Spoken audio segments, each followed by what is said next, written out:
Hello and welcome to Future Review. Today I'll be sharing with you part 1 of Forward the Foundation, the second prequel of Isaac Asimov's Foundation series. As usual with book reviews, spoiler alert. If this is a problem, please leave the video now. You have been warned. And with that, let me remind you where we left off with at the end of Prelude the Foundation. Harry Seldon has just figured out how he's going to make psychohistory into a practical reality. Trantor itself can serve as the statistical sample he needs, from which he can derive the laws of human society and thus model it. He is being secretly aided in the development of psychohistory by the First Minister of the Galactic Empire, Edo Demerzel, or, as Seldon and Dors know him, Daniel Oliva. Seldon and Dors have gotten married, and have adopted Rach as their son. Hugo Amaral, the heat sinker who Seldon encountered when he was in the Dahl sector in Prelude to Foundation, has become a mathematician with Seldon's help, and is currently his partner in the development of psychohistory. Forward the Foundation begins with Amaral and Seldon discussing a recent problem that has been plaguing Demerzel, that being Laskin Joranum. Joranum is a populist politician whose movement has begun getting very popular on Trantor. Joranum himself is not a true believer in his cause and is simply using his movement as a vehicle to gain power, but Seldon privately knows the real reason why he's such a threat to Demerzel.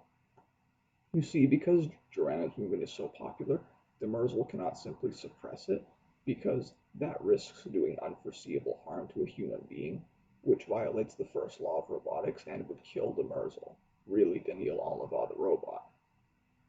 And soon after this, Joranum himself actually requests to meet with Seldon for an unknown purpose. Seldon accepts, and they meet at Seldon's office at Streeling's University. Joranum brings his second-in-command to Marty, and Seldon brings his adopted son Ray, just in case Joranum tries anything. During this meeting, Joranum pitches his program to Seldon and attempts to recruit him for what else? Psychohistory. Joranum, through his agents, has found out about psychohistory, and Seldon's denials that it has any real ability, real anything to it. Joranum knows better. And Seldon isn't really interested in his program, and so Joranum just leaves after this, hoping to persuade Seldon and his psychohistory to help his movement eventually. And during this meeting, Seldon felt kind of uneasy. He sensed that something was off about Joranum, but he couldn't quite put his finger on exactly what it was. And so he digs a little deeper into Joranum, and he finds something interesting. You see, Joranum claims to be from a backwater planet called Nisha, and he often incorporates Nishayan legends and folktales into his speeches, which masses of Trantor eat up. You see, Seldon performed a little background check on Joranum's Nishayan background, and he talked to some people from the actual planet Nisha itself. And he found two interesting things from that. One, none of the people from Nisha who he talked to had ever heard of any of the so-called Nishayan legends and folktales that Joranum used in his speeches. And two, the Nishayan spoke with a very strong, distinctive accent that Joranum completely lacked. It seems that Joranum was not actually from Nisha at all. And the logical questions from this are, where is he actually from, and why is he hiding his true origins? And Seldon does some more research, and he finally figures out what was making him so uncomfortable about Joranum. His hair. Joranum's hair, that Seldon observed closely in his face-to-face meeting with Joranum, was just a little too smooth, a little too shiny, just kind of uncannily perfect. And Seldon has finally realized what that means. Joranum is actually from Mycogen. He is what they call a breakaway, one of those inevitable dissenters in any religious conservative society. And the reason that, if you remember correctly from Prelude to Foundation, all Mycogenians have all of their body hair removed at puberty as one of the key rites of their religious beliefs. And breakaways they always cover this up. Usually they'll just wear a wig, but the really serious ones, and Joranum is very serious seeing as he is seeking the highest office in the Empire apart from the Emperor himself, they will grow false hair, have false hair implanted into them. This is expensive and difficult, but it's almost indistinguishable from real hair, unless you're specifically looking for it. And Seldon in his research for psychohistory has learned of this, but this is the first time he's actually encountered it, but he knows what it is. So it turns out that Geranum is actually from Mycogen. But why is he even hiding this at all? What does it matter? Well, the reason is because Mycogen is kind of a laughingstock to the rest of Trantor. Their beliefs are considered ridiculous superstition, and so if Geranum's true origins were leaked to the public, he may well never be taken seriously again, which would end his bid for power. After all, the worst thing for someone seeking power is to not be taken seriously. Even a tyrant who's hated and feared is still taken seriously, which means he can still exert his will on people and thus exert power. So this revelation of Duran's true origins may well completely end him, and so that's why he's covered it up by claiming to be from some backwater planet that nobody would ever check, except for Selden until now. But you see, Selden doesn't want to just end Duranum by simply telling the public of his true origins, because he doesn't want to incite any ill will or prejudice towards Mycogen that this may cause, and thus further destabilize Trantor. He wants to take out Geranum in a more surgical manner, but in order to do that, he needs more intelligence on exactly what he's planning. And so, Selden sends Rach to the Dahl sector where Geranum is currently organizing his followers to go see what he can discover. And so, and at this time, the Emperor himself actually calls Selden and tells him that Demerzel seems incapable of actually dealing with the Geranumite threat, and he clearly expects Selden and his psychohistory to solve the problem. The Emperor does not have a reputation as a cruel man, but Selden doesn't want to find out what happens if he fails on something of this importance. It's all up to Rach now. And so Rach goes to Dahl, and he actually ends up in Billy Button, which is the lawless and slum part of Dahl, where Rach is actually a native to, where Geranum also is at this moment, like I said, organizing and rallying his followers. And Rach ends up in an altercation, he ends up in a fight, and so he ends up being arrested and held in custody by the Geranumite militia that controls the sector at this point. He tries to get himself released, but to no avail. And so Rach asks that a note be sent to Geranum, and that note contains three things on it. It contains the names Harry Selden, Rach Selden, and the words psychohistory on it. This has the desired effect of drawing Geranum's attention, and soon enough Rach gets a private meeting with Geranum and Namarti. Rach tells Geranum that he is with him. He supports his movement even if his father, Harry Selden, does not. Unfortunately, Harry Selden is the only one that actually understands psychohistory, and so he sort of lied on that note. He doesn't actually have anything for Geranum about psychohistory. However, he does have some other information that may be of equal value. Rach tells Geranum that Demerzel is a robot. Namarti protests that that's ridiculous, but Geranum seems intrigued, and he asks Rach how he knows this and why does that even matter to you.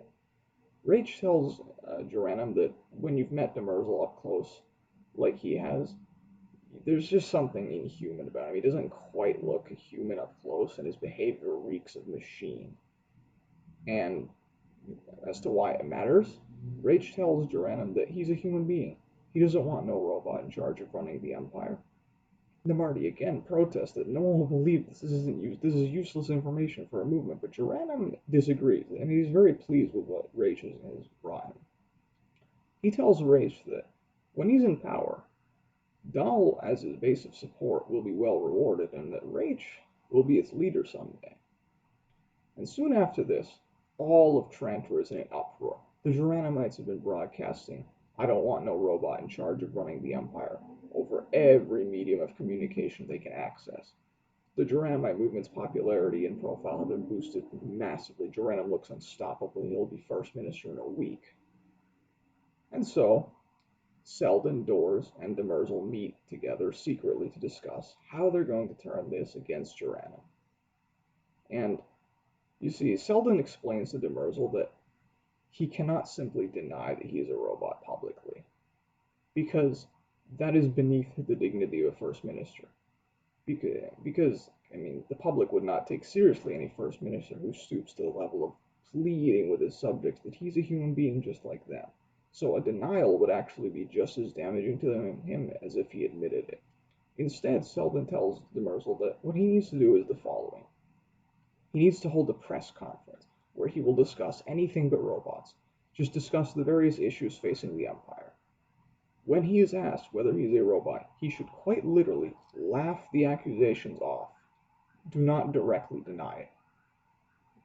And so Demerzel does just that. He holds a press conference. He discusses the various issues of the empire. When it's time for questions, the very first one is, of course, First Minister, are you a robot? Demerzel just kind of looks at them a little funny and begins to laugh and smile at this question. The press soon joins in, and this finishes the Geranimite movement. Geranum had overestimated just how willing the broader masses of the empire were willing to actually accept the existence of robots in general and that the first minister is a robot. Him being a Mycogenian, he was raised in stories of robots. He considers it far more credible than the average person in the empire, and that was his miscalculation. The Geranimites are disgraced after this for having advocated such a stupid idea. The empire ruled over by a robot. Public opinion again shifts rapidly, this time against the Geranimites. But you see, Selden isn't quite done with Geranum yet. Now that Selden knew Geranum's true origins in the Mycogen sector, he performed another background check, this time for his life in Mycogen. And, well, he found everything. His real name, his birthplace, his early life, his education, his occupation, everything. And he gave this information to the leader of Mycogen, the very same leader of Mycogen, funnily enough, they caught him in the inner sanctum of their temple. Selden gambling that he may hate him, that the leader of Mycogen may hate Selden, but he hates breakaways even more, and this is true. The leader of Mycogen breaks this news to the press conveniently after this robot scandal, and Geranum is doubly embarrassed by this. And the Emperor then calls Selden for an audience to congratulate him on defeating the Geranimite movement. But Selden explains to the Emperor that Geranum isn't really done yet. He may be embarrassed. He'll take it, and he's unlikely to be a problem for a while, but Geranum still has many followers across Trantor who really don't care about any of these scandals, and thus he still has his network. He may be able to recover in years' time as the scandal wears off. And so the Emperor says, okay, should we just execute him and be done with it? But Selden warns him that that would get rid of Geranum, but it would create a martyr, and thus may embolden the movement, and that's not a good idea. We need to get rid of him without creating a martyr. And so Selden tells the Emperor you should do the following instead of just executing him. The Emperor, being a loving sire to all of his subjects, no matter how strange their ways, is horrified at the blasphemy of Geranum against the Mycogen. And so, imperial justice dictates that he should hand over Geranum to be judged according to the laws of his people. However, the Emperor is a humane man, of course, and is worried that the Mycogenians may be too harsh with an apostate from their religion. And so, he offers Geranum the following choice. He can either be handed over to Mycogen to likely be executed or at least be sent to a lifetime of hard labor, or he can be exiled to Nishaya, the very planet he had fraudulently claimed to be from in the first place, where conveniently he can be kept under constant watch. The Emperor is very pleased by this, and thinks that Selden has had it all worked out via psychohistorical calculation the whole time. Selden protests this is not the case, but the Emperor will have none of it. So, despite the defeat of Geranum, there still remains one small problem. Demerzel works best as First Minister when he's in the shadows, when there isn't much public scrutiny about him. And because of this scandal, he has mostly lost his usefulness in that role. And so the Emperor sacks him and, well, he needs a new First Minister. The Emperor appoints Selden as Demerzel's successor. Selden vigorously protests that he has no relevant political experience, political, administrative, or courtly experience, but Demerzel, in a meeting soon after this, reassures him that you're more intelligent than you know, Selden. You can do this. I've sensed it in you. And Demerzel has, as Daniil Oliva, has other things to do to protect humanity at this point anyway, so now Daniil Oliva and Harry Selden part as friends. And so Harry Selden takes up the position as First Minister of the Galactic Empire.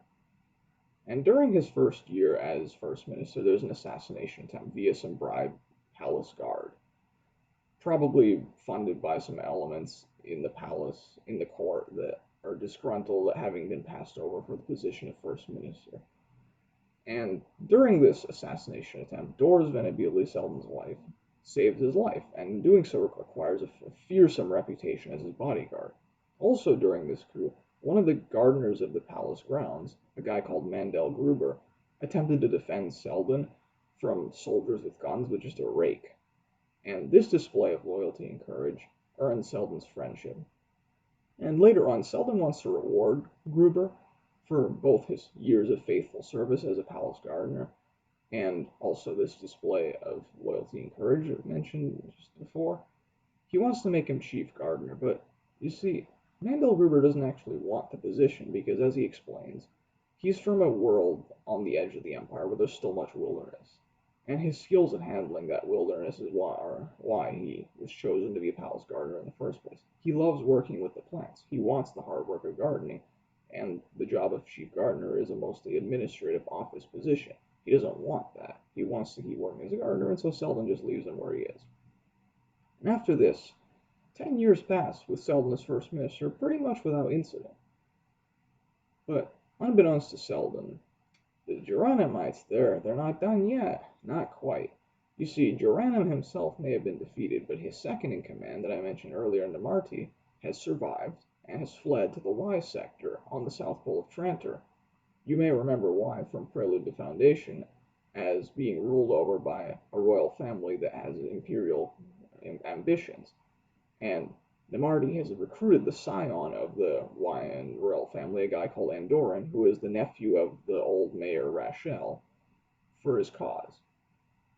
And over these 10 years, Nemarti has been slowly but surely rebuilding the Geranimite network all over Trantor, while Andoran provides funds and shielding from Imperial eyes in the Y sector. Andoran wants the throne, and Nemarti wants to be first minister. Neither of them trust each other to keep up their end of the bargain, but they need each other for now. So they're in a political marriage, I guess you could say. And Nemarti still wants to seize power just like Geranum, but he has to use different tactics to do so. Because Geranum had immense charisma, and his plan to seize power was to become so popular in Trantor that the emperor was essentially forced to appoint him first minister, and then he could carry out his program as he saw fit. But Nemarti, while smart, also is well aware that he's kind of a bore, and so he can't just appeal to the masses like Geranum could. Instead, Nemarti's plan is to systematically sabotage infrastructure all across Trantor, thereby making people's lives progressively more uncomfortable and worse. This will cause increasing discontent, and all these breakdowns in infrastructure and living conditions worsening will be blamed on the current government, as is the tradition. This discontent will eventually be fanned into a firestorm by the Geranimite network, and when it gets large enough, the Geranimite movement can be openly revived with all of its old slogans, and a change in government can be demanded, and the Nemarti can seize power.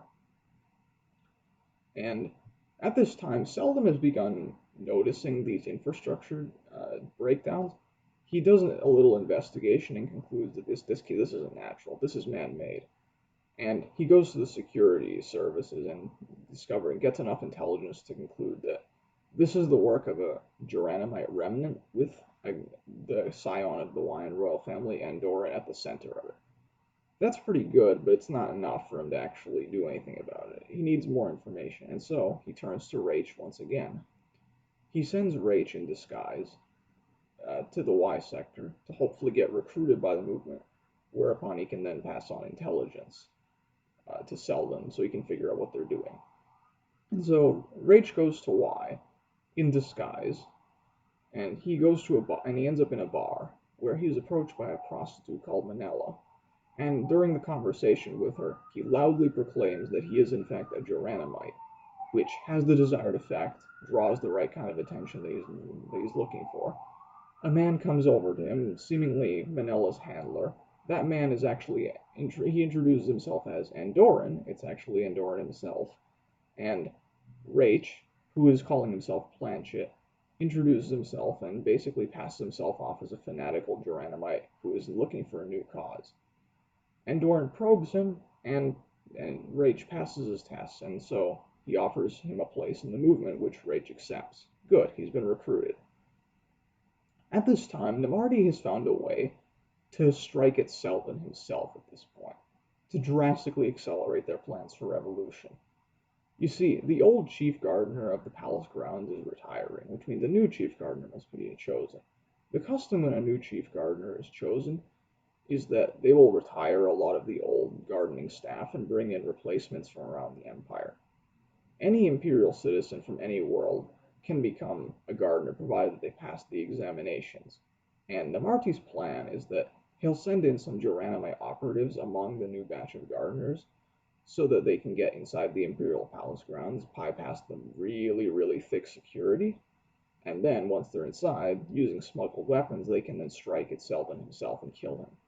This will, of course, drastically destabilize the current government, and it's also a bit of personal revenge for what he did to Jeranim.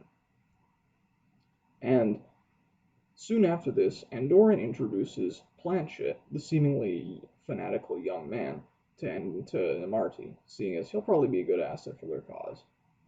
And they introduce, and after Planchet, as Rach, leaves, Namarti explains to Andoran Yi that you don't know what you just gave us. You don't know what has just fallen into our lap. You see, Namarti recognized Planchet as Rach Selden instantly, even with his disguise.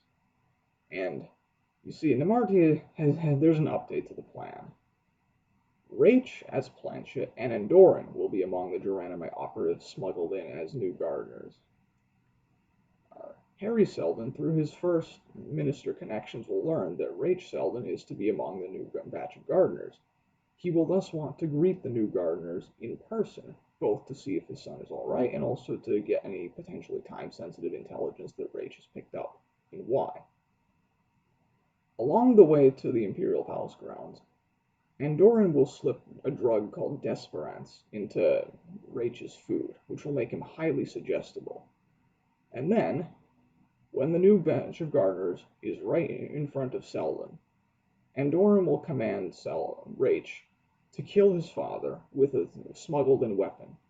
The death of the first minister at the hands of his own son will create such public outcry, such shock at what has just happened, that the Geranimites will be able to revive themselves there and then, and demand a change in government and seize power right there.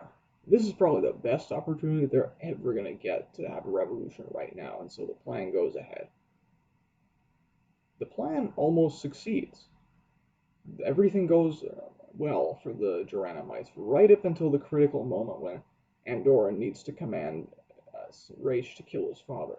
But you see, it turns out, remember that prostitute Manella that originally talked to Rach? Well, it turns out she's actually security officer Manella. She smuggled herself into the new batch of gardeners as well, and she just managed to shoot and kill Andoran right before he managed to command Rach to kill Selden, thus saving his life. And so Selden is very grateful, but he realizes that the Emperor himself was actually watching the ceremony and is probably furious at what has just occurred, and so he rushes off to explain everything to the Emperor. But when he gets to the Emperor's chambers, he finds Mandel Gruber standing over the Emperor's corpse. It turns out that in the chaos, Gruber had killed the Emperor because the Emperor had appointed him as the new chief gardener, a position that he hated and detested. He never wanted it, and so he killed the Emperor so that he didn't have to be chief gardener. And after this, there's a succession crisis because the Emperor's son is not fit for the throne, and so no emperor actually gets chosen immediately. A military junta takes over the empire, and Selden resigns as first minister and saves Manella from being executed as a scapegoat for the emperor's death. Rach and Manella get married, and 10 years later, they have an 8-year-old daughter called Wanda. And in the lead up to Selden's 60th birthday celebrations, Wanda, for some reason, just kind of goes up to him and asks, "Are you gonna die, Grandpa?" Most of Selden's family attributes this to Harry Selden loudly complaining about his age and increasing infirmity for the past few months. But Doors is suspicious, and her suspicions get more piqued when it turns out that Wanda has not only asked if he's gonna die, but she's actually had a bad dream where she heard two men saying "lemonade death," whatever that means. And so Doris starts to ask around to see if there's any conspiracy to kill Selden, because she's a self-appointed bodyguard at this point. But just after his 60th birthday celebrations, The military junta calls Selden for an audience, or rather, the current military dictator, leader of the junta, calls Selden for an audience. For why, he's not sure. The current leader is one General Tanar, a kind of brutal, ignorant soldier type. And when Selden goes to the meeting, Tanar basically chews him out, saying that the government has been funding psychohistory for the past 30 years with seemingly no results from it. He demands that Selden produce something practical for him, or he may have to cut funding for the project because the Empire's finances are running on fumes at this point.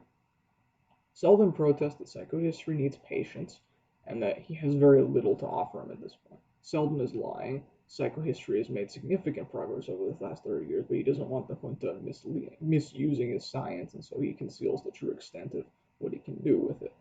Selden throws a bone to Tanar, saying that psychohistory is advanced enough to say that the Empire's tax system should probably be drastically simplified. It's become too complicated over the centuries.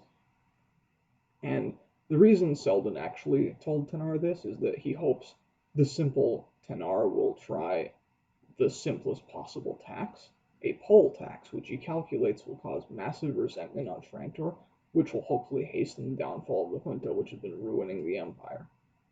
And at the end of the meeting with Tanar, Dors actually busts in after having infiltrated the entire Imperial Palace just to show that she could and to intimidate the junta so they don't try anything against Selden.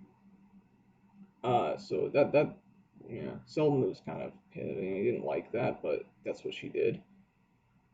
Um, and after this, Doris continues to ask around about this whole conspiracy against Selden, and she starts to gain some leads, actually.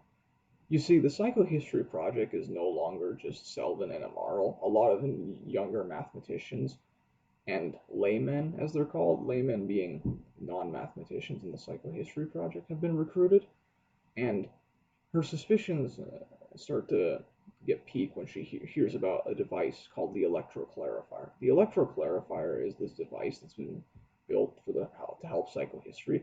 Selden and Amaral seem to be using it a lot, and they seem to have deteriorated recently, so her suspicions think that maybe they're using the device to kill them. And she continues to ask around, and she eventually concludes that maybe Wanda's lemonade death dream was not a dream, but maybe she actually was drowsy and simply overheard a conversation, and the actual phrase that she heard was layman aided death, because the electroclarifier was in part designed by a layman with ties to one Elar, perhaps third in line for succession after Selden and Amaral himself. And so eventually she keeps asking around, and her suspicions keep narrowing. She concludes that Elar is conspiring with the junta to take over the Psychohistory Project with the promise of developing it faster for the junta. And she eventually confronts Elar over this, and she basically begins laying out her case against him. At first, he protests that this is ridiculous, you're just being paranoid, Doors, but eventually her case becomes very strong. It turns out he can't really deny this anymore, and so he accepts that yes, you're right about the plot, but you're wrong about the electroclarifier. The electroclarifier cannot harm an organic being at all. It's not actually been doing anything to Selden and Amaral. They're just deteriorating due to age and the strain of their work. However, the electroclarifier could theoretically harm a mechanical being, like, say, I don't know, Doris herself. You see, Elar has been strongly suspecting that Doris is in fact a robot this whole time, and now he's sure. In order to protect Selden from the uncovered plotter, Doris attacks and actually kills Elar. But just before he dies, Elar manages to activate the electroclarifier at full power. And Doris just violated the first law of robotics by killing a human being. This, combined with the EMP-like effect of the electroclarifier, her wounds are fatal.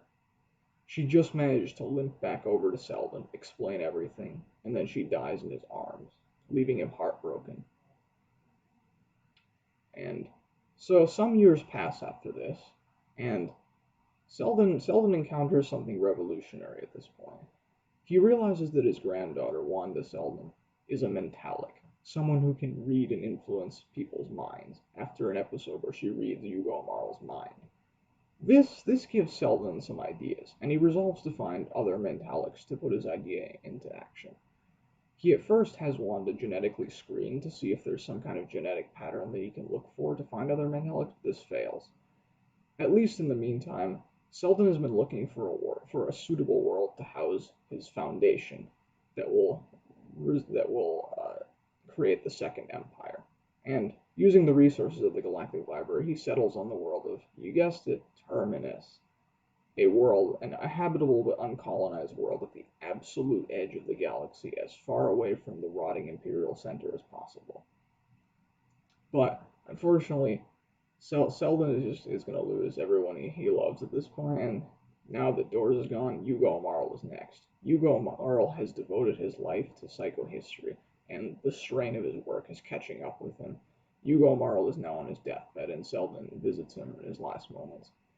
Selden tells Yugo Marl about how he's going to put his idea of 2 foundations instead of 1 into action, and Yugo Marl is pleased. He then says that his life work is now complete, there's nothing left for him to do, and then he dies. But Selden is not done losing his family, because soon after this, Rach, Manella, and Wanda's younger sister, she has a younger sister now, she's not terribly important, but she's there. The family basically decides to leave Trantor, to go to a world far away from the capital of the Empire, a world still full of life, unlike Trantor, which is in full decay at this point. And the only one to stay is Wanda, who convinces her parents with her Mentalic abilities to let her stay with her grandfather because she wants to be part of the Psychohistory Project. And so Selden just has Wanda at this point close to him. And so at this point, the main problem for psychohistory is funding. Psychohistory is not cheap, and Selden is in desperate need of some money to continue the project. And so, with Wanda and her Mentalic influence, Selden tries to go look for some sources of funds.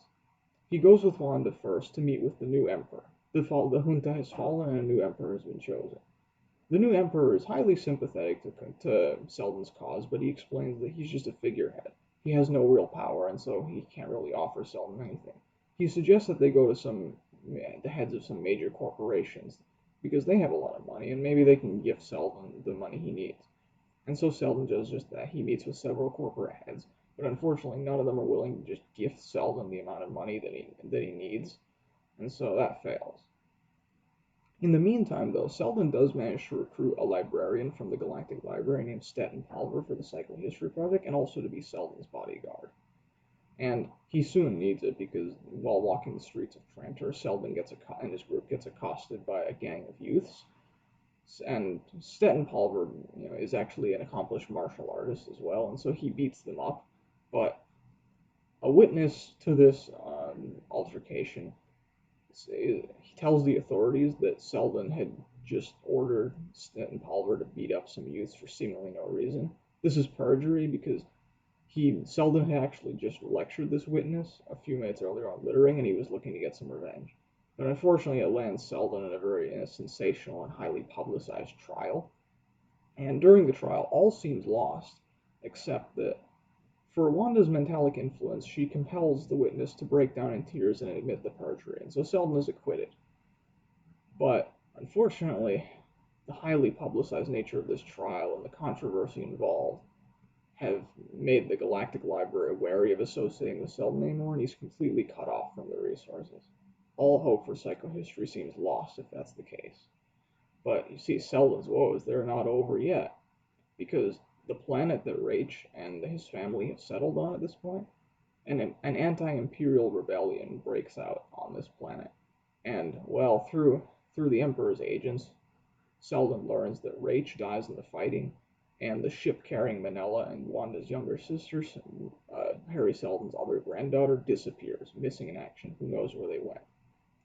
And so the loss of so much family at once drives Harry Selden and Wanda Selden into a depression, and psychohistory pretty much grinds to a halt. And during this time, Stettin Palver goes to Wanda alone to try and comfort her and hopefully get her back to working on psychohistory. But during the conversation, Wanda realizes that Stetton Pulver is actually a mentalic just like her. Harry Seldon's been looking for other mentalics for a long while now, and it turns out there's been one under the nose the whole time. They immediately rush off to go tell Seldon, and this good news immediately shakes him out of his depression. And he basically goes to the library, the Galactic Library that kicked him out recently, with both Wanda and Stetton Pulver, and using their combined mentalic influence, he gets the library to grant him all the resources and offices that he needs. Psychohistory has hope again. And soon after this, Wanda and Stetton, using their combined power, detect another mentalic in a crowd on Trantor, thus adding a third into the ranks of the mentalics Seldon is looking for. At this time, Seldon explains to the three of them the real reason he's been looking for mentalics this whole time. You see, originally, the idea for two foundations was immoral. Immoral had said that instead of having one foundation, there should be two, each acting as a failsafe for the other in case one of them faltered for some reason. Upon the discovery of mentalics, Seldon modified this idea so that not only would there be two foundations to help found the Second Galactic Empire, but also that each foundation would be specialized in its role in doing so. The first foundation, based on Terminus, would be openly known by the galaxy and would focus on physical science and technology. This technological advantage over the rest of a regressed galaxy would allow it to form the political and economic infrastructure of the Second Empire. The second foundation would be hidden and would focus on the science of psychohistory and mentalics. The second foundation would further refine and develop psychohistory over the decades, and because the second foundation would be composed of mentalics, they would be able to nudge people at the right places at the right times in order to ensure that the course of events kept moving along the Seldon plan, to ensure that the first foundation formed the Second Galactic Empire as planned. But as I said, the second foundation is to be secret, and so Harry Seldon had to he also said that three mentalics is not enough. You need to recruit more mentalics, train them in psychohistory, until eventually you have a galactic spanning network that can fulfill the mission of the Second Foundation. And with that, Harry Seldon sends the three of them into seclusion to fulfill their role as the Second Foundation. Unfortunately, this means he has to tearfully send away the last of his family, Wanda Seldon. And so Harry Seldon was now truly all alone in the galaxy. Years later, Harry Seldon is sitting in his office at Streeling University. Psychohistory had been completed. The first foundation on Terminus would form the Second Galactic Empire with the secret aid of the Second Foundation, just as planned. Seldon pondered over his long life, wondering if he had done things differently, could he have saved those he loved? Could things have gone better? Seldon stared at his activated prime radio, a device that can project the complete psychohistorical equations so they can be interacted with. This was his life's work, and he was proud of it. Seldon called out to his wife, Doors. Seldon then slumped over his desk, dead. So ended Harry Seldon. Harry Seldon's funeral was not particularly ornate, but it was well attended, notably by Demerzel, who had been missing ever since his fall from power after the Geranum incident. Efforts to find Demerzel after the funeral failed, he disappeared again. Notably, Wanda Seldon, his last surviving family, did not attend the funeral because, well, she has a mission from Seldon himself now, and she cannot be in public anymore. And that concludes Forward the Foundation. If you enjoyed that, please remember to like, comment, and subscribe. And until the next video, goodbye for now.